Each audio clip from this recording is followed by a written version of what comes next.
आज की कहानी। ईश्वर जो कुछ भी करता है मनुष्य के भले के लिए ही करता है। बीरबल एक ईमानदार तथा धर्मप्रिय व्यक्ति था। वह प्रतिदिन ईश्वर की आराधना बिना नागा किया करता था। इससे उसे नैतिक व मानसिक बल प्राप्त होता था। वह अक्सर कहा करता था कि ईश्वर जो कुछ भी करता है मनुष्य के भले के लिए ही करता है। कभी कभी हमें ऐसा लगता है कि ईश्वर हम पर कृपा दृष्टि नहीं रखता, लेकिन ऐसा होता नहीं।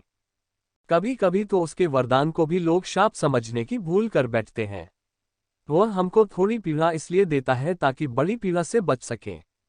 एक दरबारी को बीरबल की ऐसी बातें पसंद न आती थीं। एक दिन वही दरबारी दरबार में बीरबल को संबोधित करता हुआ बोला, देखो, ईश्वर ने मेरे साथ क्या किया। कल शाम को जब मैं जानवरों के लिए चारा काट रहा था तो अचानक मेरी छोटी उंगली कट गई। क्या अब भी तुम यही कहोगे कि ईश्वर ने मेरे लिए यह अच्छा किया है?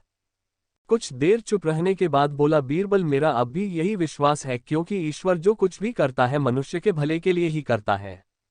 सुनकर वह दरबारी नाराज हो गया और बोला, मेरी तो उंगली कट गई और बीरबल को इसमें भी अच्छाई नजर आ रही है।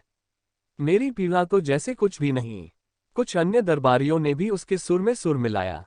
तभी बीच में हस्तक्षेप करते हुए बादशाह अकबर बोले, बीरबल, हम भी अल्लाह पर भरोसा रखते हैं, लेकिन यह तुम्हारी बात से सहमत नहीं।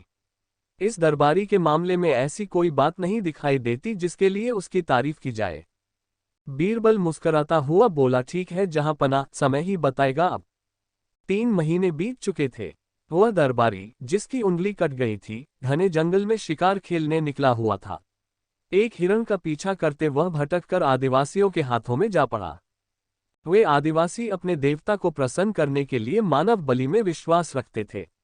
अतः वे उस दरबारी को पकड़कर मंदिर में ले गए बलि चढ़ाने के लिए। लेकिन जब पुजारी ने उसके शरीर का निरीक्षण किया तो हाथ की एक उंगली कम पाए। नहीं, इस आदमी की बलि नहीं दी जा सकती। मंदिर का पुजारी बोला, यदि 9 उंगलियों वाले इस आदमी को बलि चढ़ा दिया गया तो हमारे देवता बजाय प्रसन्न होने के क्रोधित हो जाएंगे। अधूरी बलि उन्हें पसंद नहीं। हमें महामारियों, बाढ़ या सूखे का प्रकोप झेलना पड़ सकता है। इसलिए इसे छोड़ देना ही ठीक होगा, और उस दरबारी को मुक्त कर दिया गया। अगले दिन वह दरबारी दरबार में बीरबल के पास आकर रोने लगा। तभी बादशाह भी दरबार में आ पहुंचे और उस दरबारी को बीरबल के सामने रोता देखकर हैरान रह गए। तुम्हें क्या हुआ, रो क्यों रहे हो? बादशाह अकबर ने सवाल किया। जवाब में उस दरबारी ने अपनी आपबीती विस्तार से कह सुनाई।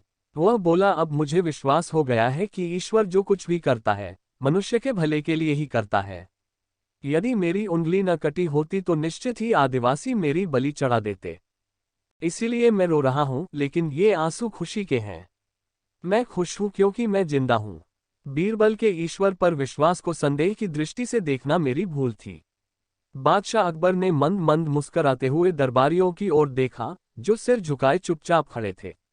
बादशाह अकबर को गर्व महसूस हो रहा था कि बीरबल जैसा बुद्धिमान उसके दरबारियों में से एक है।